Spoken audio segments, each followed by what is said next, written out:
ಆತ್ಮೀಯ ಕನ್ನಡ ಪ್ರೇಮಿಗಳಿಗೆ ಅಭ್ಯುದಯ YouTube channel ಮುಖಾಂತರ ಡಾಕ್ಟರ್ ಪಾವಗಡ ರೇಣುಕಾಪ್ರಸಾದ್ ಮಾಡುವ ವಂದನೆಗಳು. ಆತ್ಮೀಯರೇ, ಈ ವಾರ ನಿಮಗೆ ರಸಋಷಿ ಕುವೆಂಪು ರಚಿಸಿರುವ ಅತ್ಯಂತ ಮನೋಜ್ಞವಾದ ಮೀನಾಕ್ಷಿಯ ಮನೆ ಮೇಷ್ಟ್ರು ಎಂಬ ಸಣ್ಣ ಕಥೆಯನ್ನು ನಿಮ್ಮೊಂದಿಗೆ ಹಂಚಿಕೊಳ್ಳುತ್ತಿದ್ದೇನೆ. ಪ್ರೇಮದ ಬಗ್ಗೆ ವ್ಯಾಖ್ಯಾನ ಮಾಡಿರುವ ಈ ಕಥೆಯಲ್ಲಿ ಅಪಾರವಾಗಿರ್ತಕ್ಕಂತಹ ಜೀವನದ ಒಂದು ಸಂದೇಶಗಳು ಅಲ್ಲಿ ಹೂವಿನಂತೆ ಅರಳಿ ನಮಗೆ ಸುಗಂಧವನ್ನು ಅದು ಸೂಸುತ್ತಿದೆ. ಅವರ ಪದಗಳ ಲಾಲಿತ್ಯವನ್ನು ನೀವು ಆಲಿಸಲು ಕೇಳುವುದಕ್ಕೆ ಮನೋಜ್ಞವಾದ ಕತೆ ಮೀನಾಕ್ಷಿಯ ಮನೆ ಮೇಷ್ಟ್ರು. ಕೇಳಿ ಆನಂದಿಸಿ. ಮೀನಾಕ್ಷಿಯ ಮನೆ ಮೇಷ್ಟ್ರು ಕುವೆಂಪು. ಮೀನಾ, ಉತ್ತರವಿಲ್ಲ. ತಾಯಿ ಒಲೆಯ ಮೇಲೆ ಹಿತ್ತಾಳೆಯ ಬೋಗಣಿಯಲ್ಲಿದ್ದ ಪಲ್ಯವನ್ನು ಸೌಟಿನಿಂದ ತಿರುಗಿಸುತ್ತಿದ್ದನ್ನು ನಿಲ್ಲಿಸಿ ಮತ್ತೆ ಗಟ್ಟಿಯಾಗಿ ಕರೆದರು. ಮೀನಾಕ್ಷಿ ಮೆಲ್ಲಗೆ ಆ ಎಂದಳು. ತಾಯಿಗೆ ಕೇಳಿಸಲಿಲ್ಲ.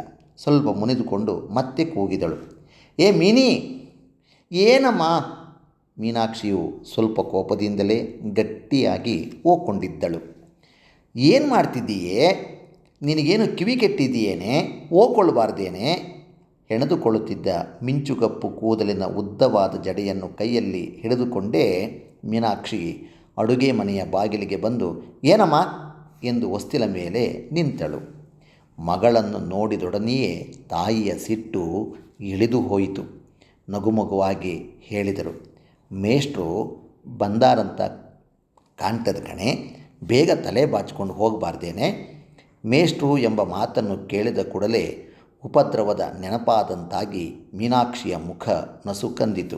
ಸಿಡುಕಿನಿಂದ ಹೇಳಿದಳು, ಬಂದರೆ ಬರಲಿ, ಕೂತಿರ್ತಾರೆ, ದಿನಾ ಹೊತ್ತಿಗೆ ಮುಂಚೆ ಬರೋದು. ಇನ್ನೆಷ್ಟು ತಡದೆ ಬರೋದು? ಮೊದಲು 8:30 9 ಗಂಟೆ ಮಾಡ್ಕೊಂಡು ಬರ್ತಿದ್ರು. ಆಮೇಲೆ 8 ಗಂಟೆಗೆ ಬರೋಕ್ಕೆ ಶುರು ಮಾಡಿದರು. ಈಗ 7:15 ಗಂಟೆಗೆ ಬರ್ತಾರೆ. ಕಾಯ್ಕೊಂಡು ಕೂತಿರಲಿ, ನಾನಿನ್ನೂ ಹೂ ಮುಡ್ಕೊಂಡಿಲ್ಲ, ಕುಂಕುಮ ಇಟ್ಕೊಂಡಿಲ್ಲ. ಮೀನಾಕ್ಷಿ ಹೊರಗೆ ಹೋದಳು. ತಾಯಿ ದಿನದಿನಕ್ಕೂ ಬೆಳೆಯುತ್ತಿದ್ದ ತಮ್ಮ ಮಗಳನ್ನು ನೆನೆದು ಹಿಗ್ಗುತ್ತಾ ಮತ್ತೆ ಪಲ್ಯ ತಿರುಗಿಸತೊಡಗಿದಳು. ಮೀನಾಕ್ಷಿ ಕಾಯ್ಕೊಂಡು ಕೂತಿರಲಿ ಎಂದು ಹೇಳಿ ಹೋಗಿದ್ದರೂ ಮೇಷ್ಟ್ರು ಭಾಳ ಹೊತ್ತು ಕಾಯಲಿಲ್ಲ. ಓದುವ ಕೋಣೆಯಲ್ಲಿ ಯಾವಾಗಲೂ ಹಾಕಿರುತ್ತಿದ್ದ ಚಾಪೆಯ ಮೇಲೆ ಪದ್ಮಾಸನ ಹಾಕಿ ಕೂತು ಗೋಡೆಗೆ ಒರಗಿಕೊಂಡು ಯಾವಾಗಲೂ ತೆರೆದೇ ಇರುತ್ತಿದ್ದ ಬಾಗಿಲ ಕಡೆಗೆ ನೋಡುತ್ತಿದ್ದರು. ಉಟ್ಟುಕೊಂಡಿದ್ದ ಲಂಗ ಸದ್ದು ಮಾಡುವಷ್ಟು ವೇಗದಿಂದ ಮೀನಾಕ್ಷಿ ಬಂದಳು. ತರುಣರಾಗಿದ್ದ ಮೇಷ್ಟ್ರ ಮುಖ ಹರ್ಷದಿಂದ ಅರಳಿತು. ಕಣ್ಣು ತೇಜಸ್ವಿಯಾದವು. ಓಹೋ, ಇವತ್ತು ಸೀರೆ ಉಟ್ಕೊಂಡಿಲ್ಲ ಎಂದುಕೊಂಡರು ತಮ್ಮೊಳಗೆ ತಾವೇ. ಮೀನಾಕ್ಷಿಯ ವಯಸ್ಸು ಲಂಗಕ್ಕೂ ಸೀರೆಗೂ ಉಯ್ಯಾಲೆ ಆಡ್ತಿತ್ತು. ಆದರೆ ಈಗ ಆಕೆಗೆ ಲಂಗಕ್ಕಿಂತ ಸೀರೆಯೇ ಚೆನ್ನಾಗಿ ಒಪ್ಪುತ್ತಿತ್ತೆಂದು ಆಕೆಯ ಮನೆ ಮೇಷ್ಟ್ರ ಅಭಿಪ್ರಾಯವಾಗಿತ್ತು. ಅದು ನಿಜವೇ. ಸೀರೆ ಹೊಸ ಪರಿಚಯವಾಗಿದ್ದುದರಿಂದ ಅದನ್ನು ಉಟ್ಟುಕೊಂಡಾಗಲೆಲ್ಲ ಆಕೆಯ ಮುಖ ನಾಣಿನಿಂದ ಕೆಂಪೇರುತ್ತಿತ್ತು. ಆ ನಾಚಿಕೆಗೆ ಎಲ್ಲರೂ ತನ್ನನ್ನೇ ನೋಡುತ್ತಾರೆಂಬ ಬಿಂಕ ಬೇರೆ ಸೇರುತ್ತಿತ್ತು. ಬಾಲ್ಯವು ಕೌಮಾರ್ಯಕ್ಕೆ ದಾಟುತ್ತಿದ್ದರಿಂದಲೋ ನಾಚಿಕೆ ಬಿಂಕಗಳ ದೆಸೆಯಿಂದಲೋ ಆಕೆ ಉಟ್ಟುಕೊಳ್ಳುತ್ತಿದ್ದ ತರತರದ ಬಣ್ಣದ ಸೀರೆಗಳ ಪ್ರಭಾವದಿಂದಲೂ ಸಾಧಾರಣವಾಗಿರುತ್ತಿದ್ದ ಮೀನಾಕ್ಷಿಯ ರೂಪ ಒಂದು ತೆರನಾದ ಸೌಂದರ್ಯವಾಗಿ ಕಾಣುತ್ತಿತ್ತು. ಆ ಚೆಲುವಿನ ಬಿರಿ ಮುಗುಳ ಜೇನಿನ ನೋಟದ ಔತಣಕ್ಕಾಗಿಯೇ ತುಂಬಿ ಹೊತ್ತಿಗೆ ಮುಂಚೆ ಪಾಠ ಹೇಳಿಕೊಡಲು ಬರುತ್ತಿದ್ದುದು. ಈ ಸತ್ಯ ತುಂಬಿಯ ತಲೆಗೂ ಹೊಕ್ಕಿರಲಿಲ್ಲ, ಮೊಗ್ಗಿನ ಎದೆಗೂ ಸೋಂಕಿರಲಿಲ್ಲ. ಮೀನಾಕ್ಷಿಯ ಮನೆ ಮೇಷ್ಟ್ರಿಗೆ ಸುಮಾರು 20ಕ್ಕೆ ಮೀರಿರಬಹುದು ವಯಸ್ಸು. ಆದರೂ ನೋಡುವುದಕ್ಕೆ 15-16 ವರ್ಷದವರಾಗಿ ತೋರುತ್ತಿದ್ದರು.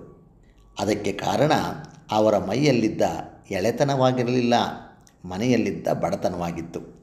ಆ ಬಡತನದ ದೆಸೆಯಿಂದಲೇ ಅವರು 4-6 ಮನೆಗಳಲ್ಲಿ ಹುಡುಗರಿಗೆ ಪಾಠ ಹೇಳಿಕೊಡುತ್ತಾ ದುಡ್ಡು ಸಂಪಾದಿಸಿ ತಾವು ಹೈಸ್ಕೂಲಿನಲ್ಲಿ ಓದುತ್ತಿದ್ದರು. ನೋಡುವುದಕ್ಕೆ ಬಡಕಲಾಗಿದ್ದರೂ ಅವರು ಹಾಕಿಕೊಳ್ಳುತ್ತಿದ್ದ ಉಡುಪು ಯಾವಾಗಲೂ ಸಡಿಲವಾಗಿ ಹಾಸ್ಯಾಸ್ಪದವಾಗಿ ತೋರುತ್ತಿದ್ದರೂ ಬಿಳಿಯ ಖಾದಿಯ ಟೋಪಿಯ ಹಿಂಭಾಗದಲ್ಲಿ ಜುಟ್ಟಿನ ಕರಿಯ ಗಂಟು ನಿರಂತರ ದೈನ್ಯ ಸೂಚಕವಾಗಿರುತ್ತಿದ್ದರೂ ನೆಮ್ಮದಿಯಾಗಿದ್ದರೆ ಮೀನಾಕ್ಷಿಯ ಮೇಷ್ಟ್ರು ರೂಪದಲ್ಲಾಗಲಿ, ಉಡುಗೆ ತೊಡುಗೆಯಲ್ಲಾಗಲಿ, ಶೋಕಿಯಲ್ಲಾಗಲಿ ನವೀನ ಯುವಕರಿಗೆ ಆರಿಗೂ ಬಿಟ್ಟುಕೊಡುತ್ತಿರಲಿಲ್ಲ ಎಂಬುದನ್ನು ಅವರ ಕಣ್ಣು ಮಾತ್ರ ಸೂಚಿಸುತ್ತಿತ್ತು. ಮೈಯಲ್ಲಿ, ಉಡುಪಿನಲ್ಲಿ, ಮೋರೆಯಲ್ಲಿ ತೋರುತ್ತಿದ್ದ ದೀನ ಭಾವವು ಕಣ್ಣಿನಲ್ಲಿರಲಿಲ್ಲ. ಕಣ್ಣಿನಲ್ಲಿ ಯಾವುದೋ ಒಂದು ಸಮಯ ನಿರೀಕ್ಷೆ ಮಿಂಚುತ್ತಿತ್ತು.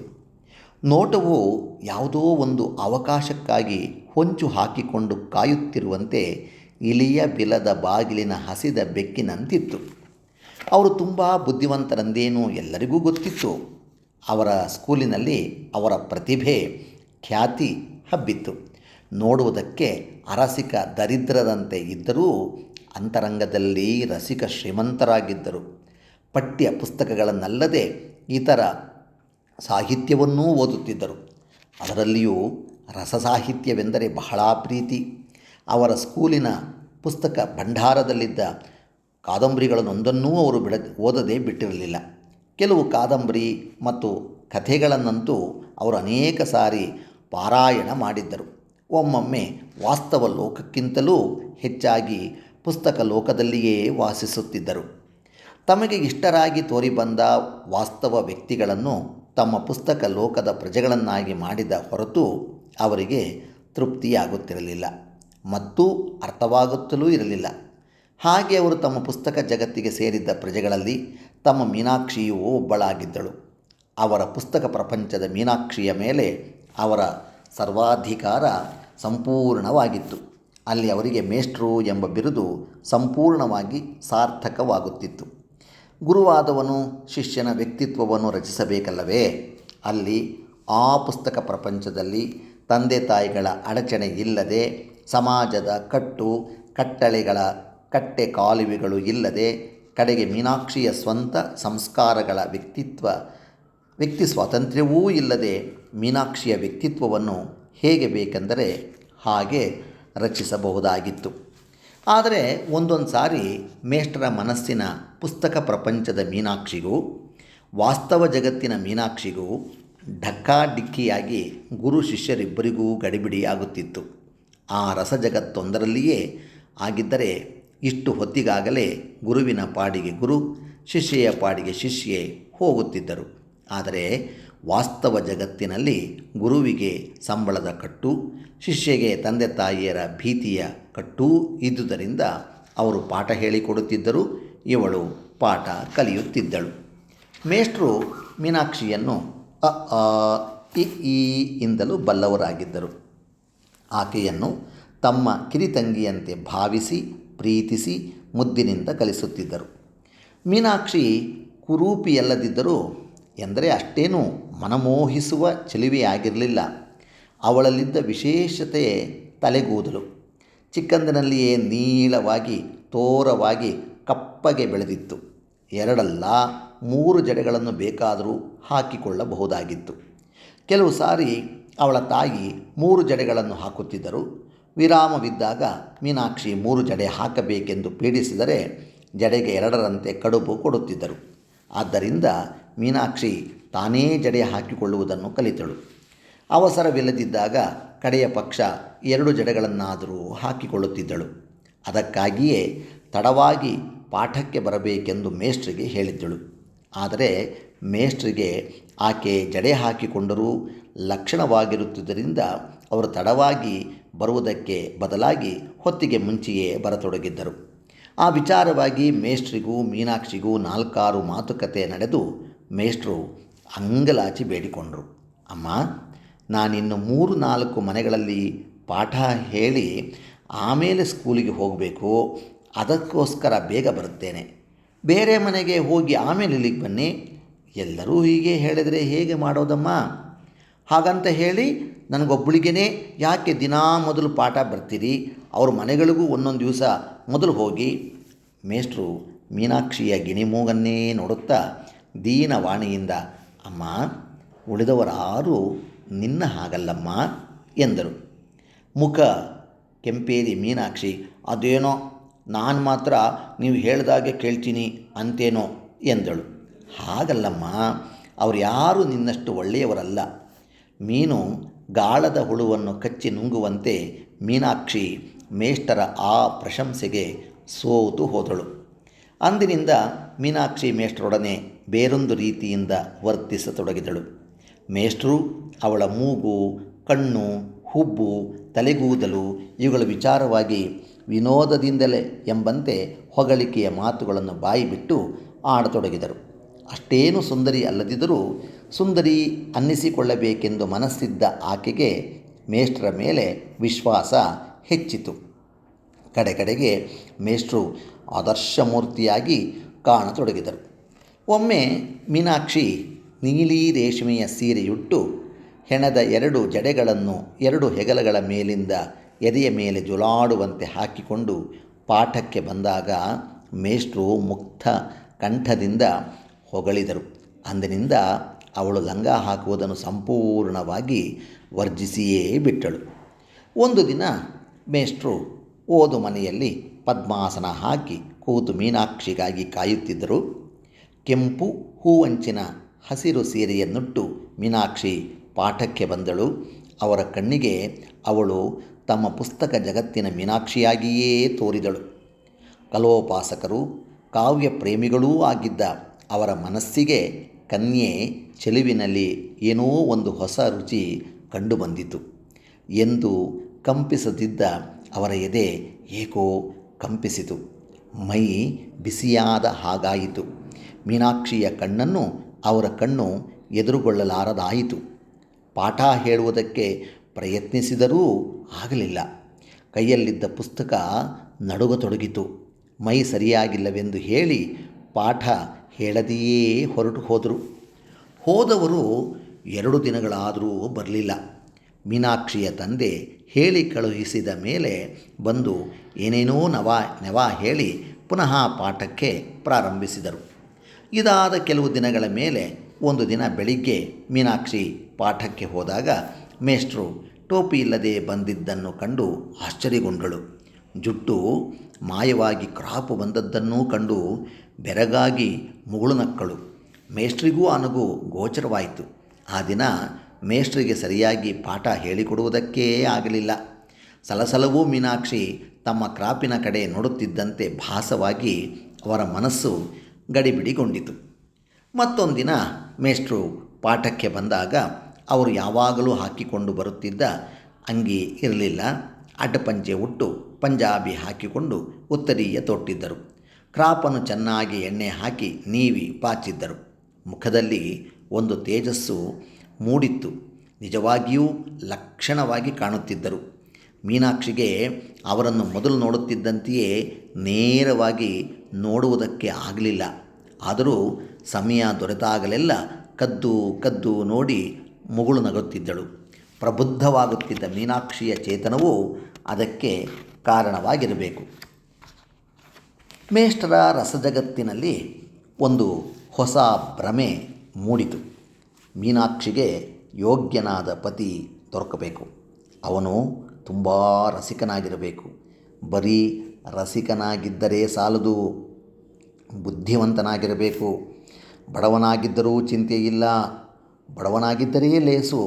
ಶ್ರೀಮಂತನಾದರೆ ದಕ್ಷಿಣೆಗಲ್ಲದಿದ್ದರೆ ದಾಕ್ಷಿಣ್ಯಕ್ಕಾದರೂ ಕೊಂಡುಕೊಂಡು ಬಿಡುತ್ತಾನೆ. ಅಲ್ಲಿ ಪ್ರೇಮಕ್ಕೆ ಅವಕಾಶವಿಲ್ಲ. ಇತ್ಯಾದಿ ಇತ್ಯಾದಿ ಇತ್ಯಾದಿ. ಮೀನಾಕ್ಷಿಯ ಪತಿಯ ಗುಣ ಸ್ಥಾನಮಾನಗಳನ್ನು ನಿರ್ಣಯಿಸುತ್ತಾ ಮೇಷ್ಟ್ರಿಗೆ ಅವುಗಳು ಎಲ್ಲವೂ ತಮ್ಮಲ್ಲಿರುವಂತೆ ಭಾಸವಾಯಿತು. ಆಮೇಲೆ ತಾವೇ ಆಕೆಗೆ ಸರಿಯಾದ ವರನೆಂದೂ ತರ್ಕ ಮಾಡಿದರು. ನಮ್ಮಿಬ್ಬರಿಗೂ ಬಹುಕಾಲದಿಂದಲೂ ಪರಿಚಯವಿದೆ. ಆಕೆ ನನ್ನಲ್ಲಿ ತೀವ್ರವಾಗಿ ಅನುರಕ್ತೆಯಾಗಿದ್ದಾಳೆ. ಇಲ್ಲದಿದ್ದರೆ ಹಾಗೇಕೆ ಕದ್ದು ನೋಡುತ್ತಿದ್ದಳು, ನಾಚುತ್ತಿದ್ದಳು, ಮೊದಲಿಗಿಂತಲೂ ದೂರ ಸರಿದು ಕೂರುತ್ತಿದ್ದಳು. ಆಕೆಯ ನೋಟದಲ್ಲಿ ಎಂತಹ ಬೇಟ ಮಿಂಚುತ್ತದೆ. ಬ್ರಹ್ಮನು ನನ್ನನ್ನು ಆಕೆಗಾಗಿ, ಆಕೆಯನ್ನು ನನಗಾಗಿ ಸೃಷ್ಟಿಸಿರಬೇಕು. ಇಲ್ಲದಿದ್ದರೆ ಆಕೆ ಯಾರೋ ನಾನಾರೋ. ವಿಧಿ ನಮ್ಮಿಬ್ಬರನ್ನು ಒಂದುಗೂಡಿಸುತ್ತಿತ್ತೇ. ಆಕೆಯ ತಂದೆ ತಾಯಿಯರಿಗೂ ಬಹುಶಃ ಅದೇ ಉದ್ದೇಶವಿರಬೇಕು. ಇಲ್ಲದಿದ್ದರೆ ಅಪಾಯವೆಂದು ಊಹಿಸಿ ನಾನು ಪಾಠ ಹೇಳಿಕೊಡುವುದಕ್ಕೆ ಬರುವುದಕ್ಕೆ ನಿಲ್ಲಿಸಿಬಿಟ್ಟಾಗ ಅವರೇಕೆ ಒತ್ತಾಯ ಮಾಡಿ ಕರೆಸುತ್ತಿದ್ದರು? ನೆನೆದಂತೆಲ್ಲ ನಡೆದಿದ್ದ 100 ಸಂದರ್ಭಗಳು ಮೇಷ್ಟ್ರ ಮನಸ್ಸನ್ನು ಸಮರ್ಥಿಸಿದವು. ಆಕೆ ಮೇಷ್ಟ್ರ ಮನಸ್ಸಿನಲ್ಲಿ ಮೀನಾಕ್ಷಿಯ ಮನೋಹರ ಚಿತ್ರವಿತ್ತು. ಇನ್ನಾವ ಪಿಶಾಚಿಯ ಕೈಗೂ ಬಾಯಿಗೂ ಸಿಕ್ಕದೆ ಹೊಟ್ಟೆಗೂ ಬೀಳದಂತೆ ನೋಡಿಕೊಳ್ಳುವುದು ದೇವದತ್ತವಾದ ನನ್ನ ಪರಮ ಕರ್ತವ್ಯ ಎಂದು ದೃಢ ನಿಶ್ಚಯ ಮಾಡಿಕೊಂಡಿದ್ದರು. ಅಲ್ಲದೆ ತಮ್ಮ ಪುಸ್ತಕದ ಲೋಕದಲ್ಲಿ ಮೀನಾಕ್ಷಿಯ ಮತ್ತು ತಮ್ಮ ದಾಂಪತ್ಯ ಜೀವನದ ಶೃಂಗಾರ ಚಿತ್ರಗಳನ್ನು ಚಿತ್ರಿಸಿ ಸವಿಯತೊಡಗಿದರು. ಅಲ್ಲದೆ ಮೀನಾಕ್ಷಿಯ ತಂದೆ ತಾಯಿಯಂದಿರನ್ನೂ ಅತ್ತೆ ಮಾವಂದಿರನ್ನಾಗಿ ಭಾವಿಸತೊಡಗಿದರು. ಹಿಂದೆ ಮೀನಾಕ್ಷಿಯ ತಾಯಿ ತಮಗೆ ಕಾಫಿ ತಿಂಡಿ ಕೊಟ್ಟಾಗ ಮೇಷ್ಟ್ರು ಏನೋ ಬಡ ಹುಡುಗನ ಮೇಲೆ ಕನಿಕರದಿಂದ ವರ್ತಿಸುತ್ತಾರೆ ಎಂದು ಹೇಳಿಕೊಳ್ಳುತ್ತಿದ್ದರು. ಈಗ ಭಾವಿ ಅಳಿಯನಿಗೆ ಉಪಚಾರ ಮಾಡುತ್ತಿದ್ದಂತೆ ತೋರತೊಡಗಿತ್ತು. ಒಂದು ಸಾರಿ ಅವರು ತಿಂಡಿ ಕಾಫಿ ಕುಡಿಯುತ್ತಿದ್ದಾಗ ಮೀನಾಕ್ಷಿಯ ತಂದೆ ಅಲ್ಲಿಗೆ ಬಂದವರು, ಏನ್ರೀ ಒಳ್ಳೆ ಶೋಕಿಯಾಗಿದ್ದೀರಿ, ಎಲ್ಲಿಯಾದರೂ ವರದಕ್ಷಿಣೆ ಗೊತ್ತಾಗಿದೆಯೋ ಎಂದು ವಿನೋದವಾಗಿ ನಕ್ಕರು. ಮೇಷ್ಟ್ರ ಮುಖಕ್ಕೆ ನಾಣ್ಗೆಂಪೇರಿ, ಹಾಗೇನೂ ಇಲ್ಲ, ನಾನು ಡಿಗ್ರಿ ತೆಗೆದುಕೊಳ್ಳುವವರಿಗೆ ಆ ಪ್ರಸ್ತಾಪಕ್ಕೆ ಹೋಗುವುದಿಲ್ಲ ಎಂದವರು ಅನೈಚ್ಛಿಕವಾಗಿಯೇ ಎಂಬಂತೆ ಮೀನಾಕ್ಷಿಯ ಕಡೆಗೆ ನೋಡಿದರು. ಓಹೋ, ಕಾಲೇಜಿಗೆ ಸೇರಿದ್ದೀರೋ, ನಿಮಗೆ ಸ್ಕಾಲರ್ಶಿಪ್ ಬಂತಂತೆ, ಹೌದೇ? ಹೌದು, ಬಹಳ ಸಂತೋಷ, ಚೆನ್ನಾಗಿ ಓದಿ ಪಾಸ್ ಮಾಡಿ, ಒಳ್ಳೆಯದಾಗಲಿ. ಮೀನಾಕ್ಷಿಯ ತಂದೆ ತಮ್ಮ ಕೊಠಡಿಯೊಳಕ್ಕೆ ಹೋದರು. ಕುರ್ಚಿಯ ಮೇಲೆ ಕುಳಿತಿದ್ದ ಮೇಷ್ಟ್ರು ಒಳಗಡೆಯ ಬಾಗಿಲಿನ ಕಡೆಗೆ ನೋಡುತ್ತಿದ್ದರು. ಮೀನಾಕ್ಷಿಯ ತಂದೆ ಮಾಡಿದ ಆಶೀರ್ವಾದ ಅವರಿಗೆ ಅರ್ಥಪೂರ್ಣವಾಗಿತ್ತು. ಇನ್ನೇನು ಕೆಲ ದಿನಗಳಲ್ಲಿ ಹೆಣ್ಣು ಕೊಡುವ ಪ್ರಸ್ತಾಪ ಮಾಡುತ್ತಾರೆ ಎಂಬುದು ನಿಸ್ಸಂದೇಹವಾದಂತಾಯಿತು. ಪರಿಶುದ್ಧ ಪ್ರೇಮಾನುಭವದಿಂದ ಯೌವನ ತುಂಬಿದ್ದ ಮೇಷ್ಟರ ಹೃದಯ ಆನಂದಪೂರ್ಣವಾಯಿತು. ದಯವಿಟ್ಟು ತೆಗೆದುಕೊಳ್ಳಿ. ಒಳಗಡೆ ಬಾಗಿಲನ್ನೇ ನೋಡುತ್ತಿದ್ದ ಮೇಷ್ಟ್ರು ತಿರುಗಿದರು. ತಂದೆ ಕೊಠಡಿಯಿಂದ ಸಂಬಳದ ಹಣವನ್ನು ತಂದು ಕೈ ನೀಡಿದ್ದರು. ಮೇಷ್ಟ್ರು ಎದ್ದು ವಿನಯದಿಂದ ಎರಡೂ ಕೈಗಳನ್ನು ಒಡ್ಡಿ ಸ್ವೀಕರಿಸಿದರು. ಎಣಿಸಿಕೊಳ್ಳಿ ಎಂದರು ತಂದೆ. ಪರವಾಗಿಲ್ಲ ಎಂದು ಬಾಯಲ್ಲಿ ಹೇಳಿದರೂ ಮೇಷ್ಟ್ರು ಎಣಿಸತೊಡಗಿದರು. ಮತ್ತೇನು ತಿಳಿದುಕೊಳ್ಳಬೇಡಿ, ಇನ್ನು ನೀವು ಪಾಠಕ್ಕೆ ಬರುವುದು ಬೇಡ. ಮೇಷ್ಟ್ರು ಎಣಿಸುವುದನ್ನು ಹಾಗೇ ನಿಲ್ಲಿಸಿ ತಲೆ ಎತ್ತಿದರು. ಇನ್ನು ಮೇಲೆ ನಮ್ಮ ಹುಡುಗಿಗೆ ಪಾಠ ಹೇಳುವುದಕ್ಕೆ ಬರುವುದು ಬೇಡ ಎಂದೆ. ಏಕೆ ಏಕೆ ಏಕೆ ಮೇಷ್ಟರ ಕೊರಳಿನಲ್ಲಿ ಅಳುದನಿಯಿತ್ತು. ಏತಕ್ಕೂ ಇಲ್ಲ, ಅದಕ್ಕೇನಂತೆ, ಸುಮ್ಮನೆ ಬಂದು ಪಾಠ ಹೇಳಿಕೊಡ್ತೀನಿ, ನೀವೇನು ಸಂಬಳ ಕೊಡುವುದು ಬೇಡ. ಛೇ, ಹಾಗೆಲ್ಲಾದರೂ ಉಂಟೆ? ಅಯ್ಯೋ, ಹಾಗೆನ್ನಬೇಡಿ, ನೀವು ಮೊದಲಿಂದಲೂ ನನ್ನನ್ನು ಕೈ ಹಿಡಿದು ಕಾಪಾಡಿದ್ದೀರಿ. ಆದರೂ ಬೇಡ, ನನಗೆ ಸ್ಕಾಲರ್ಶಿಪ್ ಬರ್ತದೆ. ಇಲ್ಲ, ದಯವಿಟ್ಟು ಕ್ಷಮಿಸಿ. ಮೇಷ್ಟರ ಯೌವನ ಮೂರ್ತಿ ತಲೆಬಾಗಿತು. ಸ್ವಲ್ಪ ಹೊತ್ತು ಸುಮ್ಮನೆ ನೆಲ ನೋಡುತ್ತಾ ನಿಂತರು. ಹಾಗಾದರೆ ಬರ್ತೀನಿ, ನಮಸ್ಕಾರ ಎಂದು ಸರಸರನೆ ಹೊರಟು ಹೋದರು. ಕೆಲ ದಿನಗಳಲ್ಲಿ ಮೀನಾಕ್ಷಿಗೆ ಮದುವೆ ಗೊತ್ತಾದ ವಾರ್ತೆ ಮೇಷ್ಟ್ರ ಕಿವಿಗೆ ಬಿತ್ತು. ಅವರ ಆತ್ಮ ತತ್ತರಿಸಿ ಹೋಯಿತು. ಬಹುಕಾಲದಿಂದ ಕಟ್ಟಿಕೊಂಡಿದ್ದ ಶೃಂಗಾರ ಮಂದಿರ ಭೂಕಂಪವೆಂಬಂತೆ ಮುರಿದು ಬಿರಿಯಿತು. ಇದ್ದಕ್ಕಿದ್ದ ಹಾಗೆ ಅವರಲ್ಲಿ ಅದುವರೆಗೂ ಸುಪ್ತವಾಗಿದ್ದ ಸಮಾಜ ಸುಧಾರಣೆ ದೃಷ್ಟಿ ಕಣ್ತೆರೆಯಿತು. ಮೂರನೆಯ ಕಣ್ಣು. ಸಂಜೆ ಅವರೊಡನೆ ವಾಕಿಂಗ್ ಹೋಗುತ್ತಿದ್ದ ಕಾಲೇಜು ಮಿತ್ರರಿಗೆ ಅವರ ವಾಗ್ಧೋರಣೆಯ ರಭಸವನ್ನು ಕಂಡು ಬೆಕ್ಕಸವಾಯಿತು. ಇದ್ದಲು ಹಠತ್ತಾಗಿ ಕೆಂಡವಾದದ್ದು ಹೇಗೆ? ಯಾವುದೋ ಮಾತಿನ ಮಧ್ಯೆ ಸಂಭಾಷಣೆಗೆ ಹೊಂದಿಕೊಳ್ಳುವುದೋ ಇಲ್ಲವೋ ಅದನ್ನು ಸ್ವಲ್ಪವೂ ಪರಿಗಣಿಸದೆ, ನಮ್ಮ ದೇಶ ಹಾಳಾದುದೇ ಇದಕ್ಕಾಗಿ, ಈ ಸಂಪ್ರದಾಯಬದ್ಧರನ್ನೆಲ್ಲ ಬಾಂಬ್ ಮಾಡಿಬಿಡಬೇಕು. ಶಾಕುಂತಲ ನಾಟಕ ಓದಿಲ್ಲವೇ ಇವರು? ಕಾಳಿದಾಸನು ಹೇಳುವುದೇನು? ಪರಸ್ಪರ ಪ್ರೇಮದಿಂದ ದಾಂಪತ್ಯ ಉಂಟಾಗಬೇಕು ಎಂದಲ್ಲವೇ? ಓದುವುದು ಶಾಸ್ತ್ರ, ಹಾಕುವುದು ಗಾಣ. ಶಾರದಾ ಬಿಲ್ ಬೇರೆ ಬಂದಿದೆ. ಕೆಲಸಕ್ಕೆ ಬಾರದ ಸರ್ಕಾರ ಲಾ ಮಾಡಿದ ಮೇಲೆ ಅದನ್ನು ಜಾರಿಗೆ ತರದೇ ಇದ್ದರೆ ಅದೆಂಥ ಸರ್ಕಾರ? ಉರುಳಿ ಹೋಗಬೇಕದು. ಇದೇನೋ ನೀನು ಹೇಳ್ತಾ ಇರೋದು? ಇದ್ಯಾಕೋ ಹೀಗೆ ಕೋಪ ಮಾಡ್ಕೊತಿದೆಯಾ? ಯಾರ ಮೇಲೋ? ಯಾರಾದರೂ ಏನಾದರೂ ಮಾಡಿದ್ರೇನು ನಿನಗೆ? ಮೇಷ್ಟ್ರು ಕಣ್ಣು ಕೆಂಪಗೆ ಮಾಡಿಕೊಂಡು, ನಿಮಗೆ ತಲೆ ಇಲ್ಲ, ಹೃದಯವಿಲ್ಲ, ಎದೆಯಿಲ್ಲ, ನೀವೆಲ್ಲ ನಪುಂಸಕರು. ಸ್ವಾರ್ಥತೆ, ಬರೀ ಸ್ವಾರ್ಥತೆ. ಯಾರಿಗೇನಾದರೂ ಆಗಲಿ, ಯಾರು ಎಲ್ಲಾದರೂ ಸಾಯಲಿ, ನೀವು ಮಾತ್ರ ನೆಮ್ಮದಿಯಾಗಿದ್ದರಾಯಿತು. ಅದಕ್ಕೆ ಸೋಷಿಯಲಿಸಮ್ ಬರಬೇಕು ಅಂತ ಬಡ್ಕೊಳ್ತಿರೋದು ನಾನು. ಅದೇನೋ ಹೌದು, ಬಡ್ಕೊಳ್ತಿರೋದು. ಸಾಕು, ಬಾಯ ಮುಚ್ಚಿ ಎನ್ನುತ್ತಾ ಮೇಷ್ಟ್ರು ಮುಂದುವರೆದರು. ಅವರ ಮುಖವಿಕಾರಕ್ಕೆ ಹೆದರಿ ಯಾರೂ ತಮಾಷೆ ಮಾಡಲಿಲ್ಲ. ಮೇಷ್ಟ್ರು ಮತ್ತೆ ಕೇಳಿದರು. ಸಂಭಾಷಣೆಗೆ ಗಾಂಭೀರ್ಯವೂ ಬರಬೇಕೆಂದು ಇಂಗ್ಲೀಷ್ನಲ್ಲಿಯೇ ಮಾತನಾಡಿದರು. ಒಲಿದು ಮದುವೆಯಾಗುವುದು ಒಳ್ಳೆಯದೇ? ಮದುವೆಯಾಗಿ ಒಲಿಯುವುದು ಒಳ್ಳೆಯದೇ? ಎರಡೂ ಒಳ್ಳೆಯದೇ. ನಿನ್ನ ತಲೆ ಅದು ಹೇಗೆ? ಒಲಿಯುವುದೊಂದು ಹೌದಾದರೆ ಹಾಗಾದ್ರೇನು ಹೀಗಾದ್ರೇನು? ನೀನು ಒಬ್ಬ ಸಂಪ್ರದಾಯ ಶರಣನೇ. ಒಲಿದು ಮದುವೆಯಾದರೆ ದಾಂಪತ್ಯ ಜೀವನ ಎಷ್ಟು ರಸಪೂರ್ಣವಾಗಿ, ಸುಖವಾಗಿ, ಅನ್ಯೋನ್ಯವಾಗಿರುತ್ತದೆ. ಒಲಿಯದೆ ಮದುವೆಯಾದರೆ ಗತಿ? ಆ ಗಂಡ ಪಿಶಾಚಿಯಾಗಿರಬಹುದು, ಮುದುಕನಾಗಿರಬಹುದು, ಕೊಳಕನಾಗಿರಬಹುದು, ರೋಗಿಯಾಗಿರಬಹುದು, ಕ್ರೂರಿಯಾಗಿರಬಹುದು. ಅದು ಬೇರೆಯ ವಿಚಾರ. ನೀನು ಹೇಳಿದ್ದೇನು? ಮದುವೆಯಾದ ಮೇಲೆ ಒಲಿದು ಬಾಳುವುದು ಒಳ್ಳೆಯದೋ ಅಲ್ಲವೋ ಎಂದಲ್ಲವೇ? ಈಗ ನೀನು ವರ್ಣಿಸುತ್ತಿರುವುದು ಅದಕ್ಕೆ ಉದಾಹರಣೆಯಲ್ಲ. ಹೌದು ಕಣೋ, ಆ ಪಾಯಿಂಟ್ ಬಹುಮುಖ್ಯ. ಪಾಯಿಂಟ್. ನಿಮ್ಮಂಥವರೇ ಸಾವಿರಾರು ಹೆಣ್ಣು ಮಕ್ಕಳನ್ನು ತೆಗೆದುಕೊಂಡು ಹೋಗಿ ಕಾಮದ ನರಕಕ್ಕೆ ಬಲಿಗೊಡುತ್ತಿರುವುದು. ಈಗ ನೋಡಿ, ನನಗೊಂದು ಕೇಸ್ ಈಗ ತಾನೇ ಗೊತ್ತಾಗಿದೆ ಎಂದು ಮೇಷ್ಟ್ರು ಹೆಸರು, ಸ್ಥಳ ಒಂದನ್ನು ಹೇಳದೆ ಮೀನಾಕ್ಷಿಯ ವಿಚಾರವನ್ನು ಭಾವಪೂರ್ಣವಾಗಿ ವಿವರಿಸಿದರು. ಹಾಗಾದರೆ ನೀನು ಹೇಳುವ ಪ್ರಕಾರ ಆ ಹುಡುಗಿ ತಾನು ಮದುವೆಯಾಗುವವನನ್ನು ಒಲಿದಿಲ್ಲ? ಇಲ್ಲ, ಖಂಡಿತ ಇಲ್ಲ ಎಂದರು ಮೇಷ್ಟ್ರು. ಮದುವೆಯಾದ ಮೇಲೆ ಒಲಿಯಬಾರದೇನಾ? ಹೌದೌದು, ಒಲಿಯುವುದಿಲ್ಲ ಎಂದು ನಿನಗೆ ಹೇಗೆ ಗೊತ್ತು? ಹೇಗೆ ಗೊತ್ತೇ? ಆ ಹುಡುಗಿ ಎಂಥ ಹುಡುಗಿ ಅಂತ ತಿಳ್ಕೊಂಡಿದ್ದೀಯಾ? ಸೀತೆ ಸಾವಿತ್ರಿಯರಿಗೇನು ಕಡಿಮೆಯಿಲ್ಲ. ಒಬ್ಬನನ್ನು ಪ್ರೀತಿಸಿದ ಮೇಲೆ ಮತ್ತೊಬ್ಬನನ್ನು ಎಂದಿಗೂ ಒಲಿಯುವುದಿಲ್ಲ. ಹಾಗಾದರೆ ಆ ಒಬ್ಬನನ್ನು ಚೆನ್ನಾಗಿ ಒಪ್ಪಿ ಒಲಿದಿದ್ದಳೆ? ಹೌದು, ಅದು ನಿನಗೆ ಚೆನ್ನಾಗಿ ಗೊತ್ತೇನೋ? ಮೇಷ್ಟ್ರು ಆ ಪ್ರಶ್ನೆ ಕೇಳಿದವನ ಕಡೆಗೆ ದುರ್ದುರನೆ ನೋಡಿದರು. ಮಾತಾಡಲಿಲ್ಲ. ಮತ್ತೆ ತಡೆದು ಹೇಳಿದರು. ಆ ಮುಟ್ಟಾಳ ಗಂಡನಿಗೆ ಒಂದು ಹೆಂಡತಿ ಸತ್ತು, ಇವಳು ಎರಡನೇ ಹೆಂಡತಿಯಂತೆ. ಛೇ,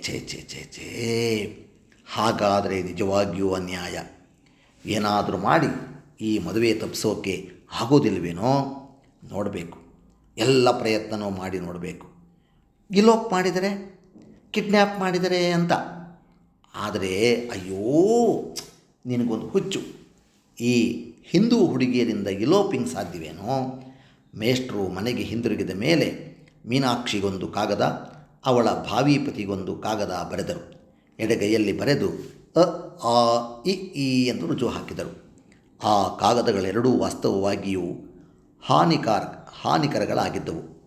ಮೀನಾಕ್ಷಿಯ ಪ್ರಣಯಕ್ಕಾಗಿ ತಾವು ಕಾತರರಾಗಿದ್ದಂತೆಯೇ ಆಕೆಯೂ ತಮ್ಮ ಪ್ರೇಯಸಿಯಾಗಲು ಕುದಿಯುತ್ತಿದ್ದಾಳೆ ಎಂದು ಮೇಷ್ಟ್ರು ತಿಳಿದಿದ್ದರು. ಆದರೆ ಮೀನಾಕ್ಷಿಗೆ ಅದಾವುದೂ ತಿಳಿದಿರಲಿಲ್ಲ. ಪ್ರಕೃತ ಸಂದರ್ಭದಲ್ಲಿ ಮೇಷ್ಟ್ರ ನೆನಪೂ ಆಕೆಗೆ ಇರಲಿಲ್ಲ. ಯೌವನವೇರಿದಂತೆಲ್ಲ ಹೆಚ್ಚು ಭಾವುಕರು, ರಸಿಕರು, ಶೃಂಗಾರಿಗಳೂ ಆಗುತ್ತಿದ್ದ ತರುಣ ಮೇಷ್ಟ್ರ ಮನಸ್ಸು ತಾರುಣ್ಯಕ್ಕೇರುತ್ತಿದ್ದ ಮೀನಾಕ್ಷಿಯ ಸಹಜವಾದ, ಸರಳವಾದ ಹಾವಭಾವಗಳಿಗೆ ಯಾವ ವ್ಯಂಗ್ಯಾರ್ಥಗಳನ್ನು ಕಲ್ಪಿಸಿದ್ದಿತೋ ಅವಳೊಂದಕ್ಕೂ ಕಾಲಿರಲಿಲ್ಲ. ಅವರ ಪ್ರಶಂಸೆಗಾಗಿ ಆಶಿಸಿದ್ದಳೆಂಬುದೇನೋ ನಿಜ. ಅವರು ಕಾಲೇಜು ವಿದ್ಯಾರ್ಥಿಯಾಗಿ ಕ್ರಾಪ್ ಬಿಟ್ಟ ಮೇಲೆ ಅವರನ್ನು ಪ್ರಶಂಸನೀಯ ದೃಷ್ಟಿಯಿಂದ ನೋಡಿದ್ದಳು ಎಂಬುದೇನೋ ನಿಜ. ಒಮ್ಮೊಮ್ಮೆ ತನ್ನೊಳಗೆ ಮೆಲ್ಲನೆ ಕಣ್ಣೆರೆದು ಮೊಳೆತು ಉಕ್ಕಿ ಬರುತ್ತಿದ್ದ ವಧೂತ್ವಕ್ಕೆ ಮೇಷ್ಟ್ರಲ್ಲಿ ವರತ್ವವನ್ನು ಊಹಿಸಿ ತಾತ್ಕಾಲಿಕವಾದ ಬಾಲ್ಯ ಸಹಜವಾದ ನಲ್ಮೆಗೆ ಮಾರು ಹೋಗಿದ್ದಳೆಂಬುದೂ ತಕ್ಕ ಮಟ್ಟಿಗೆ ನಿಜ. ಆದರೆ ಆ ವರತ್ವಾರೋಪಣೆಗೆ ಮೇಷ್ಟ್ರೊಬ್ಬರೇ ಪಾತ್ರರಾಗಿರಲಿಲ್ಲ. ಲಕ್ಷಣವಾಗಿದ್ದ ಇನ್ನೂ ಅನೇಕ ತರುಣರು, ಪಾತ್ರರಾಗಿದ್ದರು. ಈಗ ಆಕೆಗೆ ಮದುವೆ ನಿಶ್ಚಯವಾದ ಮೇಲೆ ಆ ಅನೇಕ ಇತರ ತರುಣರಂತೆ ಮೇಷ್ಟ್ರು ಅನಾಮಧೇಯರು, ಅಗಸ್ತ್ಯ ಭ್ರಾತೃರೂ ಆಗಿ ಹೋಗಿದ್ದರು. ಅಷ್ಟೇ ಅಲ್ಲದೆ ಆಕೆಯ ಭಾವಿ ಪತಿಯ ಕೂಡ ಅಸ್ಪಷ್ಟರಾಗಿದ್ದರು. ಒಂದು ವೇಳೆ ಯಾವುದಾದರೊಂದು ಕಾರಣದಿಂದ ಆ ಸಂಬಂಧ ಬೆಳೆಯದೆ ನಿಂತು ಹೋದರೆ ಮನಸ್ಸು ಬೇರೆ ಸಂಬಂಧದಲ್ಲಿ ಬಾಧೆ ಪಡುತ್ತಿರಲಿಲ್ಲ. ಆಕೆಯ ಮನಸ್ಸಿನಲ್ಲಿ ಸತಿಯತನವು ವರ್ಣಮಾಲೆಯನ್ನು ಹಿಡಿದು ಪತಿಯತನಕ್ಕೆ ಅದನ್ನು ಸೂಡಲು ಸಿದ್ಧವಾಗಿ ನಿಂತಿತ್ತು. ಆ ಪತಿಯತನ ನಿರ್ಣಯವೂ ವಿಧಿಗೆ ಸೇರಿತ್ತು. ತಂದೆ ತಾಯಿಗಳು ಒಪ್ಪಬೇಕು, ಪತಿಯಾಗುವವನು ಒಪ್ಪಬೇಕು, ಬಹುಶಃ ಪತಿಯ ಬಂಧುಗಳೂ ಒಪ್ಪಬೇಕು, ಸಮಾಜವೂ ಒಪ್ಪಬೇಕು, ಕಡೆಗೆ ಸರ್ಕಾರವೂ ತಾನೂ ಒಪ್ಪದೇ ಇರಬಾರದು. ಹೀಗಿದ್ದಿತು ಮೀನಾಕ್ಷಿಯ ಮನಸ್ಸು. ಸ್ತ್ರೀಯ ಮನೋಮಯ ಕೋಶವು ಪುರುಷನ ಮನೋಮಯ ಕೋಶಕ್ಕಿಂತಲೂ ಹೆಚ್ಚು ಅಸ್ಪಷ್ಟವಾದುದು, ಮಂಜಾದುದು. ಅದರಲ್ಲಿಯೂ ಮದುವೆಯಾಗುವುದಕ್ಕೆ ಮೊದಲು ಅಮೂರ್ತವಾಗಿಯೇ ಇರುತ್ತದೆ, ಅಸಂಖ್ಯ ಮೂರ್ತವಾಗಿರುತ್ತದೆ ಎಂದರೂ ತಪ್ಪಾಗದು. ಆದ್ದರಿಂದಲೇ ಮುಕ್ಕಾಲು ಪಾಲು ವೀಸಾ ಪಾಲು ಸ್ತ್ರೀಯರು ತಮ್ಮ ಪಾಲಿಗೆ ಬಂದದ್ದರಲ್ಲಿ ತೃಪ್ತರಾಗಿ ತಮಗೂ ನೆಮ್ಮದಿ ತಂದುಕೊಳ್ಳುತ್ತಾರೆ. ತಮ್ಮ ಜೀವನದಲ್ಲಿ ಭಾಗಿಯಾಗುವವರೆಗೂ ನೆಮ್ಮದಿಯಾಗುತ್ತಾರೆ. ಎಲ್ಲಿಯೋ 1000ಕ್ಕೆ ಒಬ್ಬಿಬ್ಬರಿಗೆ ಮಾತ್ರ ಏಕಾಗ್ರತೆ ಅಥವಾ ಏಕವಿಗ್ರಹತೆ ಇರುತ್ತದೆ. ಅಂಥವರಿಂದ ಮಾನವನ ಜೀವನಕ್ಕೆ ಅನಂತ ಕಲ್ಯಾಣವೂ ಆಗುತ್ತದೆ, ತಪ್ಪಿದರೆ ಅಪಾರ ಕ್ಲೇಶವೂ ದೊರೆಯುತ್ತದೆ. ನಮ್ಮ ಮೀನಾಕ್ಷಿ ಅನಂತ ಕಲ್ಯಾಣಮಯಿಯೂ ಆಗಿರಲಿಲ್ಲ, ಅಪಾರ ಕ್ಲೇಶಕಾರಿಣಿಯೂ ಆಗಿರಲಿಲ್ಲ. ಸಾಧಾರಣ ಸ್ತ್ರೀಯಾಗಿದ್ದಳು. ಆದ್ದರಿಂದಲೇ ಉತ್ತಮ ಸ್ತ್ರೀಯೂ ಆಗಿದ್ದಳು. ಸಾಮಾನ್ಯ ದೈನ್ಯದಿಂದ ಸಂಸಾರ ದೃಷ್ಟಿಯಿಂದ ಅತ್ಯುತ್ತಮಳೂ ಆಗಿದ್ದಳು. ತನಗೆ ಗಂಡನಾಗುವ ಆತನಿಗೆ ಮೊದಲನೇ ಹೆಂಡತಿ ತೀರಿ ಹೋಗಿದ್ದಾಳೆಂಬುದನ್ನು ಕೇಳಿ ಮರುಗಿದಳೆ ಹೊರತು ತಾನು ಎರಡನೇ ಹೆಂಡತಿ ಆಗುವನೆಲ್ಲ ಎಂದು ಸಂಕಟ ಪಡುತ್ತಿಲ್ಲ. ಅಪ್ಪ ಅಮ್ಮ ಒಪ್ಪಿದ್ದಾರೆ, ಆದ್ದರಿಂದ ಅದು ಸರ್ವಸಮ್ಮತವೇ ಆಗಿರಬೇಕು ಎಂದು ಅವಳ ನಂಬಿಕೆ. ಅಲ್ಲದೆ ಎಲ್ಲದರಲ್ಲಿಯೂ ಊಟ, ಬಟ್ಟೆ, ಒಡವೆ, ವಸ್ತು ಎಲ್ಲದರಲ್ಲಿಯೂ ತನಗೆ ಅತ್ಯುತ್ತಮವಾದದ್ದನ್ನೇ ಕೊಡುತ್ತಿರುವ ತಂದೆ ತಾಯಿಗಳು ತನ್ನ ಬಾಳಿನ ಪ್ರಾಣಮೂರ್ತಿಯನ್ನು ತಂದುಕೊಡುವಾಗ ಮಾತ್ರ ಉತ್ತಮವಲ್ಲದವನನ್ನು ಆರಿಸುತ್ತಾರೆಯೇ? ಆದ್ದರಿಂದಲೇ ತನ್ನ ಭಾವಿ ಪತಿಯಲ್ಲಿ ಆಕೆಗಾಗಲೇ ಅನುರಾಗ ಮೊಳೆಯತೊಡಗಿತ್ತು. ಒಮ್ಮೆ ನೋಡಿದ ಮಾತ್ರದಿಂದಲೇ ಕಣ್ಣಿನಿಂದ ಕಣ್ಣಿಗೆ ಚಿಮ್ಮುವ ಪ್ರೇಮವು ಮಿಂಚಿನಂತೆ ಉಜ್ವಲವಾಗಿರಬಹುದು. ಆದರೆ ಮಿಂಚಿನಂತೆಯೇ ಕ್ಷಣಿಕವಾಗಿಯೂ ಚಂಚಲವಾಗಿಯೂ ಇರಬಹುದು. ಅಂತಹ ಪ್ರೇಮದಿಂದಲೂ ನಿಜವಾದ ದಾಂಪತ್ಯ ಪ್ರೇಮವು ಮೂಡಬಹುದು. ಆದರೆ ಅದು ಕ್ಷಣಿಕೋತ್ಸಾಹದಿಂದ ಬಿಡುಗಡೆ ಹೊಂದಿ ಚಿರಕಾಲ ಬಂಧನಕ್ಕೆ ಒಳಗಾಗಬೇಕಾಗುತ್ತದೆ. ಬಾಳಿನ ಒರೆಗಲ್ಲಿನಲ್ಲಿ ಬಹುಕಾಲದವರೆಗೂ ಪರೀಕ್ಷೆಗೆ ಒಳಗಾಗಿ ನಿಲ್ಲುವ ಚಿರಪ್ರೇಮವು ಮಿಂಚಿನಂತಲ್ಲ, ನಂದಾದೀಪದಂತಿರುತ್ತದೆ. ಅಂತಹ ನಂದಾದೀಪಕ್ಕೆ ಪ್ರೇಮ ತೈಲವನ್ನು ತುಂಬಿಟ್ಟುಕೊಂಡು ಹೊನ್ನಿನ ಹಣತೆಯಾಗಿದ್ದಳು ನಮ್ಮ ಮೀನಾಕ್ಷಿ. ಮೀನಾಕ್ಷಿಯನ್ನು ನೋಡಿಕೊಂಡು ಹೋಗಿದ್ದ ಆಕೆಯ ಭಾವಿ ಪತಿಗೂ ಅದು ವೇದ್ಯವಾಗಿತ್ತು. ಮೊದಲನೆಯ ಸಂಬಂಧದಲ್ಲಿ ಆತನಿಗೆ ಸ್ತ್ರೀ ಹೃದಯ ಪರಿಚಯ ತಕ್ಕ ಮಟ್ಟಿಗಾಗಿತ್ತು. ಆತನ ದೃಷ್ಟಿ ಹೊಸದಾಗಿ ಮದುವೆಯಾಗುವವನ ದೃಷ್ಟಿಯಂತಲ್ಲದೆ ಚೆನ್ನಾಗಿ ಪಳಗಿ ಪಕ್ವವಾಗಿತ್ತು. ಆದ್ದರಿಂದಲೇ ಧಾರೆಗೆ ಹಿಂದಿನ ದಿನ ಆತನಿಗೆ ಕೈ ಸೇರಿದ ಮೇಷ್ಟರ ಹೆಸರಲ್ಲಿಲ್ಲದ ಎಡಗೈ ಬರಹದ ನಾಟ್ ಪೇಯ್ಡ್ ಕಾಗದದಿಂದ ಯಾವ ಭಯಂಕರವಾದ ಅನಾಹುತವೂ ಆಗಲಿಲ್ಲ. ಆ ಕಾಗದವನ್ನು ಓದಿ ಆತನ ಚಿತ್ತ ತತ್ತರಿಸಲಿಲ್ಲ ಎಂದಲ್ಲ, ಮೀನಾಕ್ಷಿಯ ಬಾಳನ್ನು ಹಾಳು ಮಾಡಲು ಅದು ಸಮರ್ಥವಾಗಿರಲಿಲ್ಲ. ಸದಾವಕಾಶ ಸಿಕ್ಕಿದಾಗ ಮೀನಾಕ್ಷಿಗೆ ತೋರಿಸಬೇಕೆಂದು ಪೆಟ್ಟಿಗೆಯೊಳಗಿಟ್ಟರು. ಮೇಷ್ಟ್ರು ಮೀನಾಕ್ಷಿಗೆ ಬರೆದ ಕಾಗದ ಆಕೆಯ ಕೈ ಸೇರಲಿಲ್ಲ. ಆಕೆಯ ತಂದೆಯೇ ಅದನ್ನು ಓದಿ ಹರಿದು ಹಾಕಿದರು. ತಮ್ಮ ಎರಡೂ ಕಾಗದಗಳ ಸುಂಟರಗಾಳಿಗೆ ಸಿಕ್ಕಿ ಮೀನಾಕ್ಷಿಯ ವಿವಾಹವು ಹಾರಿ ಹೋಗಬಹುದೆಂದು ಭಾವಿಸಿದ್ದ ಮೇಷ್ಟ್ರಿಗೆ ಆಕೆಯ ಮದುವೆ ಸಾಂಗವಾಗಿ ನೆರವೇರಿ ಗಂಡ ಹೆಂಡರು ನೆಮ್ಮದಿಯಾಗಿ ಸಂಸಾರ ಮಾಡಿಕೊಂಡಿದ್ದಾರೆ ಎಂಬುದನ್ನು ಕೇಳಿ ಆಶ್ಚರ್ಯವಾಯಿತು, ಕೋಪವಾಯಿತು, ಜಿಗುಪ್ಸೆಯಾಯಿತು, ಕರುಬು ಮೂಡಿತು. ನಿರಾಶೆಯ ಕಾವಲಿಯಿಂದ ದುರಾಶೆಯ ಬೆಂಕಿಗೆ ಸಿಡಿಯಿತು ಅವರ ಮನಸ್ಸು. ಆದರೆ ಅವರು ಅದನ್ನು ಹಾಗೆ ಭಾವಿಸಲಿಲ್ಲ, ಏಕೆಂದರೆ ಅವರಿಗದು ಗೊತ್ತಾಗಲಿಲ್ಲ. ತಮ್ಮ ಭ್ರಮೆಯನ್ನು ಕಾಮಪಿಶಾಚಿಯ ಕೈಗೆ ಬಿದ್ದು ಗೋಳಾಡುತ್ತಿರುವ ಮೀನಾಕ್ಷಿಯನ್ನು ಉದ್ಧಾರ ಮಾಡುವ ಧರ್ಮಬುದ್ಧಿ ಎಂದು ಭಾವಿಸಿದರು.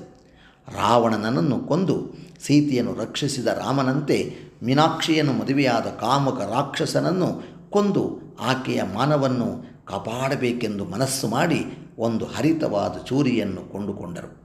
ಮೀನಾಕ್ಷಿಯ ಪತಿಯ ಮನೆಯನ್ನು ಗೊತ್ತು ಹಚ್ಚಿದರು. ಚೂರಿಯನ್ನು ಒಳಜೋಬಿನಲ್ಲಿ ಇರುಕಿಕೊಂಡು ಅಲ್ಲಿಗೆ ನಡೆದರು. ಸಂಜೆ ಕಪ್ಪು ಕಪ್ಪಾಗಿತ್ತು. ಭವ್ಯವಾಗಿದ್ದ ಅವರ ತಾರಸಿ ಮನೆ ವಿದ್ಯುತ್ ದೀಪಗಳಿಂದ ದೀಪ್ತವಾಗಿತ್ತು. ಮನೆಯ ಮುಂದಣ ಹೂದೋಟದಲ್ಲಿ ಯಾರೋ ತಿರುಗಾಡುತ್ತಿದ್ದರು. ಅಷ್ಟು ಶೌರ್ಯದಿಂದ ಮುಂದುವರೆದಿದ್ದ ಮೇಷ್ಟರಿಗೆ ಏತಕ್ಕೋ ಏನೋ ಎದೆ ಅಳುಕಿತು. ಸುಮ್ಮನೆ ಹಿಂದಿರುಗಿ ಬಂದು ಬಿಡೋಣ ಎನಿಸಿತು. ಅಷ್ಟರಲ್ಲಿಯೇ ಅದೇ ಮನೆಯೊಳಗೆ ಮೀನಾಕ್ಷಿ ಇರುವುದನ್ನು ನೆನೆದರು. ರಾಕ್ಷಸ ಪತಿಯ ಕಾಮ ದಂಷ್ಟ್ರಗಳಿಗೆ ಸಿಕ್ಕಿರಬಹುದಾದ ಆ ಕೋಮಲೆ, ಸುಸಂಸ್ಕೃತನೂ ರಸಿಕನೂ ಸುಂದರನೂ ಆದ ನನ್ನನ್ನು ಒಲಿದು ಕಾಡು ಮನುಷ್ಯನ ಬಾಯಿಗೆ ತುತ್ತಾದಳಲ್ಲವೇ ಆ ಕೋಮಲೆ ಎಂದು ಆಲೋಚಿಸುತ್ತಾ ನಿಂತಿದ್ದ ಮೇಷ್ಟರನ್ನು ಯಾರೋ ಕರೆದಂತಾಯಿತು. ಎಚ್ಚರಗೊಂಡು ನೋಡಿದರೂ ಹೂದೋಟದಲ್ಲಿ ತಿರುಗುತ್ತಿದ್ದ ವ್ಯಕ್ತಿ ಇಂಗ್ಲೀಷಿನಲ್ಲಿ ಮಾತನಾಡಿಸಿದರು. ತಾವು ಯಾರನ್ನಾದರೂ ನೋಡಬೇಕೇ? ನನ್ನಿಂದ ಸಹಾಯವಾಗುವುದಾದರೆ ಮಾಡುತ್ತೇನೆ. ಯಾರಾದರೂ ಮನೆಯನ್ನು ಹುಡುಕುತ್ತಿದ್ದರೇನು? ಎಂತಹ ಇಂಪಾದ ಧ್ವನಿ! ಏನು ಸಭ್ಯತೆಯ ಮಾತಿನಲ್ಲಿ! ಮೇಷ್ಟ್ರು ತೊದಲುತ್ತಾ ಹೌದು ಎಂದರು. ಯಾರ ಮನೆ? ಮೇಷ್ಟ್ರು ಹೇಳಿದರು. ಆ ವ್ಯಕ್ತಿ ಬಹಳ ಸಂಭ್ರಮದಿಂದ ಗೇಟು ತೆರೆದು ಒಳಗೆ ಬನ್ನಿ, ದಯವಿಟ್ಟು ಒಳಗೆ ಬರೋಣವಾಗಲಿ ಎಂದಿತು. ಮೇಷ್ಟ್ರು ಆ ವ್ಯಕ್ತಿಯನ್ನು ಹಿಂಬಾಲಿಸಿ ವಿದ್ಯುತ್ ದೀಪಗಳಿಂದ ಪ್ರದೀಪ್ತವಾಗಿದ್ದ ಜಗಲಿಗೆ ಹೋದರು. ಆ ವ್ಯಕ್ತಿ ಕೂತ್ಕೊಳ್ಳಿ, ದಯವಿಟ್ಟು ಕೂತ್ಕೊಳ್ಳಿ. ಮೇಷ್ಟ್ರು ಮಂಕು ಹಿಡಿದವರಂತೆ ಸೋಫಾದ ಮೇಲೆ ಕೂತ್ಕೊಂಡರು. ಆ ವ್ಯಕ್ತಿ ಒಳಗೆ ಹೋದರು. ಮೇಷ್ಟ್ರು ಸುತ್ತಲೂ ನೋಡಿದರು. ಆ ಮನೆ ಸಂಸ್ಕೃತಿಯ ರಸಿಕತೆಯ ಸೌಂದರ್ಯದ ಬೀಡಾಗಿ ತೋರಿತು. ನೆಲಕ್ಕೆ ಹಾಸಿದ್ದ ರತ್ನಗಂಬಳಿಗಳು, ಗೋಡೆಗೆ ತಗುಲಿಸಿದ್ದ ಪಟಗಳು, ಮೇಜಿನ ಮೇಲಿದ್ದ ಹೂವಿನ ಪಾತ್ರೆಗಳು, ಕನ್ನಡಿ ಬೀರುವಿನಲ್ಲಿದ್ದ ಲೈಬ್ರರಿ ಒಂದೊಂದು ಮೇಷ್ಟರ ಮನಸ್ಸನ್ನು ಬೆರಗುಗೊಳಿಸುತ್ತಿದ್ದವು. ಅಷ್ಟರಲ್ಲಿ ಒಳಗೆ ಹೋಗಿದ್ದ ವ್ಯಕ್ತಿ ಹೊರಗೆ ಬಂದು ಅತ್ಯಂತ ಸ್ನೇಹಪೂರ್ವಕವಾದ ವಾಣಿಯಿಂದ, ಓಹೋ, ತಾವು ಆಕೆಯ ಮನೆ ಮೇಷ್ಟ್ರೇನೋ? ಬಹಳ ಸಂತೋಷ ತಾವು ಬಂದದ್ದು ಎಂದು ಕೈ ನೀಡಿದರು. ಮೇಷ್ಟ್ರು ಎದ್ದು ನಿಂತು ಕೈ ನೀಡಿದರು. ಹಸ್ತ ಲಾಘವವಾದ ಮೇಲೆ ಇಬ್ಬರು ಎದುರುಬದರಾಗಿ ಸೋಫಾಗಳ ಮೇಲೆ ಕುಳಿತುಕೊಂಡರು. ಆ ವ್ಯಕ್ತಿಯೇ ಮೀನಾಕ್ಷಿಯ ಪತಿ ಎಂದು ಮೇಷ್ಟ್ರಿಗೆ ಗೊತ್ತಾಯಿತು. ಮೀನಾಕ್ಷಿಯ ಪತಿ ಸರಸವಾಗಿ ಮಾತಾಡತೊಡಗಿದರು. ಮೇಷ್ಟ್ರು ಕಾಲೇಜಿನ ವಿದ್ಯಾರ್ಥಿ ಎಂದು ತಿಳಿದ ಮೇಲಂತೂ ಕವಿಗಳು, ಕಾವ್ಯಗಳು, ಕಾದಂಬರಿಗಳು ಇವುಗಳ ವಿಚಾರವಾಗಿಯೂ ಸ್ವಾರಸ್ಯವಾಗಿ ಸಂಭಾಷಿಸಿದರು. ಅವರು ಆ ಮನೆ ಮತ್ತು ವ್ಯಕ್ತಿಗಳಲ್ಲಿ ಕಾಣುತ್ತಿದ್ದ ಸಭ್ಯತೆ, ಸಂಸ್ಕೃತಿ ಮತ್ತು ಸೌಂದರ್ಯಗಳಿಗೆ ಮಾರು ಹೋದರು. ನಾನೆಲ್ಲಿಯಾದರೂ ಹೆಣ್ಣಾಗಿದ್ದರೆ ಈ ವ್ಯಕ್ತಿಯೊಡನೆ ಪಾಣಿಗ್ರಹಣಕ್ಕಾಗಿ ಪಂಚಾಗ್ನಿ ತಪಸ್ಸು ಬೇಕಾದರೂ ಮಾಡುತ್ತಿದ್ದೆ ಎಂದುಕೊಂಡಿತು ಅವರ ಒಳಮನಸ್ಸು. ಅಷ್ಟರಲ್ಲಿ ಕಾಫಿಯ ಗಿಂಡಿಯನ್ನು, ತಿಂಡಿಯ ತಟ್ಟೆಯನ್ನೂ ಕೈಯಲ್ಲಿ ಹಿಡಿದು ಸೊಗಸು ಸೂಸುವಂತೆ ಸೀರೆಯುಟ್ಟು ನಸು ಲಜ್ಜೆಯಿಂದ ನಾಣ್ಗೆಂಪೇರಿ ಮೀನಾಕ್ಷಿಯೂ ಬಂದಳು. ಕಾಫಿ ತಿಂಡಿಯನ್ನು ಮೇಜಿನ ಮೇಲಿಟ್ಟು ಎದ್ದು ನಿಂತು ನಮಸ್ಕಾರ ಮಾಡಿದ ಮೇಷ್ಟರಿಗೆ ನಮಸ್ಕಾರ ಮಾಡಿ ದೂರದೊಂದು ಕುರ್ಚಿಯ ಮೇಲೆ ಗಂಡನ ಕಣ್ಣು ಸನ್ನೆಯ ಪ್ರೇರಣೆಯಿಂದ ಎಂದು ಗೊತ್ತಾಯಿತು ಮೇಷ್ಟರಿಗೆ ಕೂತ್ಕೊಂಡ್ಳು. ಮೀನಾಕ್ಷಿ ಯಾವ ಪಿಶಾಚಿಯ ಕೈಗೂ ಸಿಕ್ಕಿ ಗೋಳಾಡುವಂತೆ ಕಂಡು ಬರಲಿಲ್ಲ. ದೇವರನ್ನು ಕೈ ಹಿಡಿದ ದೇವಿಯಂತೆ ತೋರಿದಳು. ಆ ನಾಗರಿಕತೆಯ, ಆ ಸಂಸ್ಕೃತಿಯ, ಆ ಸಭ್ಯತೆಯ, ಆ ರಸಿಕತೆಯ, ಆ ಸೌಹಾರ್ದದ ವಾತಾವರಣದಲ್ಲಿ ಮೇಷ್ಟರ ಹೃದಯದಲ್ಲಿಯೂ ಅದುವರೆಗೂ ತಪ್ಪು ಭಾವನೆಯಿಂದ ಮೂಡಿದ್ದ ದುರಾಶೆಯ ದೆಸೆಯಿಂದ ಮುಳುಗಿ ಹೋಗಿದ್ದ ಅವುಗಳೆಲ್ಲವೂ ಮೂಡಿದಂತಾಯಿತು. ತಮ್ಮ ಕೋಟಿನ ಒಳಗೆ ಎದೆಯ ಪಕ್ಕದಲ್ಲಿ ಚೂರಿ ತಮ್ಮ ಎದೊಳಿಗೆ ಹೊಕ್ಕಂತೆ ಅನುಭವವಾಯಿತು. ಮೀನಾಕ್ಷಿಯೊಡನೆ ಆಕೆಯ ಪತಿಯೊಡನೆಯೂ ಮಾತನಾಡುತ್ತಿದ್ದರೂ, ತಿಂಡಿ ತಿನ್ನುತ್ತಿದ್ದರೂ ಅವರ ಮನಸ್ಸು ಆ ಚೂರಿಯನ್ನು ನೆನೆದು ಜಿಗುಪ್ಸೆ ಪಡುತ್ತಿತ್ತು. ಅದು ಅಲ್ಲಿರುವುದು ತಡೆದುಕೊಳ್ಳಲಾಗಲಿಲ್ಲ. ಮೆಲ್ಲಗೆ ಎಡಗೈಯನ್ನು ಕೋಟಿನೊಳಕ್ಕೆ ಹಾಕಿ ಈಚೆಗೆ ತೆಗೆದು ವಿದ್ಯುತ್ ದೀಪದಲ್ಲಿ ಥಳಥಳನೆ ಹೊಳೆಯುತ್ತಿದ್ದ ಅದನ್ನು ಮೇಜಿನ ಮೇಲಿಟ್ಟರು. ಮೀನಾಕ್ಷಿ ಕಣ್ಣು ಬಾಯಿ ತೆರೆದು ನೋಡುತ್ತಿದ್ದಳು. ಆಕೆಯ ಪತಿಯು ಆಶ್ಚರ್ಯದಿಂದ ಅದೇನದು ಎಂದು ಕೇಳಿದರು. ಮೀನಾಕ್ಷಮ್ಮನವರಿಗೆ ಪಾಠ ಹೇಳಿಕೊಡುತ್ತಿದ್ದಾಗ ತಮಗೊಂದು ಚಾಕು ಬೇಕು ಎಂದು ಕೇಳಿದ್ದರು. ತಂದುಕೊಡುತ್ತೇನೆ ಎಂದು ಮಾತು ಕೊಟ್ಟಿದ್ದೆ. ಇದುವರೆಗೂ ಅದನ್ನು ನೆರವೇರಿಸುವುದಕ್ಕೆ ಆಗಿರಲಿಲ್ಲ ಎನ್ನುತ್ತಾ ಮೇಷ್ಟ್ರು ತಿಂಡಿ ತಿನ್ನುವುದನ್ನು ನಿಲ್ಲಿಸಿ ಕಾಫಿ ಕುಡಿದರು. ಅವರ ಕಣ್ಣು ತೊಯ್ದಿತ್ತು, ಮಾತು ತೊದಲಾಗತೊಡಗಿತ್ತು. ಮೀನಾಕ್ಷಿಯ ಪತಿ ಆ ಚಾಕುವನ್ನು ಕೈಯಲ್ಲಿ ಹಿಡಿದು ನೋಡುತ್ತಾ, ಅಬ್ಬಾ, ಎಷ್ಟು ಹರಿತವಾಗಿದೆ ಎಂದರು. ಕಾಫಿ ಕುಡಿದು ಪೂರೈಸಿದ ಮೇಷ್ಟ್ರು ಹಠಾತ್ತಾಗಿ ಸ್ವಲ್ಪ ರಭಸದಿಂದಲೇ ಹೇಳಿದರು, ನಮ್ಮ ಹೆಣ್ಮಕ್ಕಳಿಗೆಲ್ಲ ಒಂದೊಂದು ಚೂರಿ ಕೊಡಬೇಕು ಸ್ವಾಮಿ, ಇಲ್ಲದಿದ್ದರೆ ಪುಂಡ್ರು ಪೋಖರಿಗಳಿಗೆ ಬುದ್ಧಿ ಬರುವುದಿಲ್ಲ. ಮೊನ್ನೆ ನೋಡಿ ಒಬ್ಬ ಚಟಕಾವಾಲನಂತೆ ಎಂದು ಕತೆ ಹೇಳಿದರು. ಆ ಕತೆ ಹೇಳಿದ ಮೇಲೆ ಏಕೋ ಏನೋ ಅವರ ಮನಸ್ಸಿಗೆ ನೆಮ್ಮದಿಯಾಯಿತು. ನಾನು ಹೊರಡ್ತೇನೆ ಸ್ವಾಮಿ. ಹೊತ್ತಾಯಿತು, ಊಟ ಮಾಡಿಕೊಂಡು ಹೋಗಬಹುದು. ಇಲ್ಲ, ಮನೆಯಲ್ಲಿ ನಮ್ಮ ತಾಯಿ ಒಬ್ಬರೇ ಕಾಯ್ತಿರ್ತಾರೆ, ಅವರನ್ನೊಂದು ದಿನ ಕರೆದುಕೊಂಡು ಬನ್ನಿ ಎಂದಳು ಮೀನಾಕ್ಷಿ. ಆಗಲಿ ತಾಯಿ ಎಂದರು ಮೇಷ್ಟ್ರು. ಆಗಾಗ್ಗೆ ಬರುತ್ತಾ ಇರಿ ಎಂದರು ಮೀನಾಕ್ಷಿಯ ಪತಿ. ಇವತ್ತಿಲ್ಲಿಗೆ ಬಂದು ಗಂಗಾ ಸ್ನಾನ ಮಾಡಿದಂತಾಯಿತು ನನಗೆ. ನಾನೂ ಬರ್ತೀನಿ, ನನ್ನ ಅಮ್ಮನನ್ನೂ ಕರೆದುಕೊಂಡು ಬರ್ತೇನೆ ಎಂದು ಮೇಷ್ಟ್ರು ದಂಪತಿಗಳಿಗೆ ಕೈ ಮುಗಿದು ಬೀಳ್ಕೊಂಡರು. ನಮಸ್ಕಾರ. ನಿಮಗೆಲ್ಲರಿಗೂ ಈ ಕತೆ ಅತ್ಯಂತ ಪ್ರಿಯವಾಗಿದೆ ಎಂದು ನಾನು ಭಾವಿಸುತ್ತೇನೆ. ಮತ್ತೊಂದು ಕಥೆಯೊಂದಿಗೆ ಮುಂದಿನ ಸಂಚಿಕೆಯಲ್ಲಿ ಮತ್ತೊಮ್ಮೆ ನಿಮ್ಮನ್ನು ಭೇಟಿ ಮಾಡುತ್ತೇನೆ. ವಂದನೆಗಳು. Doctor Pavagada Renuka Prasad, Abhyudaya Kannada YouTube channel.